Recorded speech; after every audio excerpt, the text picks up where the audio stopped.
Quelle joie quand nous te verrons. Quelle joie quand nous retournerons là-haut tout bas. Quelle joie quand nous te verrons. Quelle joie quand nous retournerons là-haut. Shalom bien-aimé, ici ta sœur Phoebe. Je tiens encore à remercier toute la famille des passionnés qui me suit de près ou de loin.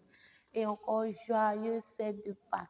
Et oui, la Pâques c'était la semaine passée, mais nous demeurons toujours dans cette atmosphère spirituelle et bénéfique pour tout enfant de Dieu. Alors aujourd'hui, je ne vais pas prendre beaucoup de ton temps. Nous allons juste parler, attirer ton attention sur l'amour de Dieu. Au travers d'un passage qui me parle personnellement, au travers d'un passage qui est tellement bénéfique.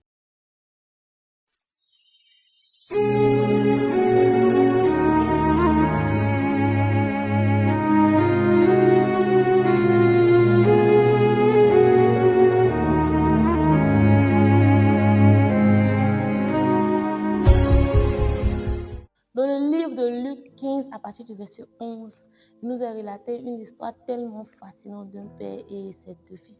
Un père riche qui avait des mercenaires, qui avait des serviteurs, qui avait aussi deux fils. Et le cadet qui un jour dit à son papa, papa donne-moi mon héritage que j'ai en a reçu. J'aimerais attirer votre attention sur cette parole. Vous savez, un héritage, un père l'octroie lorsqu'il décède. On octroie l'héritage à un fils lorsque le père est décédé. Donc, le fils doit obtenir l'héritage lorsque le père n'est plus. Vous voyez? Et en disant cela à son père, ce fils est en train de reconnaître ou est en train de dire au sens figuré au père que pour moi, toi, tu es déjà mort. Donne-moi mon argent que j'aille me chercher. Et je n'imagine même pas de la manière dont le père il a été écœuré. Je n'imagine même pas de la manière dont le père il a été vraiment touché. Vous voyez, mais il a eu cette sagesse-là de laisser au fils de pouvoir expérimenter, de pouvoir avoir sa propre expérience. Il lui a donné l'argent et il est parti. Lorsqu'il est parti, il a dépensé l'argent avec des gens de mauvaise vie, des gens qu'il a rencontrés dans le pays, qu'il avait accueillis à bras ouverts parce qu'il avait tous ses biens. Et dans ce passage, il nous a signifié que lorsque l'argent est fini, il a commencé dans le pays à avoir une famille. Vous voyez bien, mais je ne sais pas à quel niveau de ta vie tu es, mais j'aimerais te dire que la souffrance que tu es en train de traverser est la situation par laquelle Dieu veut que tu prennes conscience de son appel. Dieu te cherche. Dieu ne voit pas le malheur de notre vie, il le permet afin que nous puissions le trouver. Et la famille vient dans le pays, l'enfant commence à chercher un job afin de pouvoir s'en sortir. Et trouve un job, on l'envoie derrière les pourceaux. Même pas pour essuyer la maison, mais derrière les pourceaux. À un moment donné, au vu de toute cette souffrance, il se dit, non, les serviteurs sont mieux traités chez mon père qu'ici.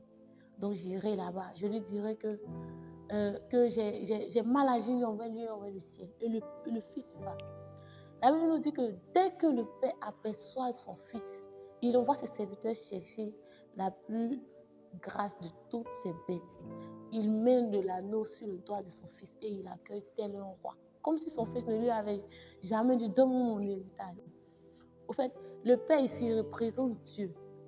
Sache que quel que soit ton égarement, quel que soit l'abandon, quel que soit ce que tu as dit à Dieu, tu dis que moi, je ne veux plus te servir, tu as dit que moi, je ne te reconnais pas en tant que Dieu, tu es mort.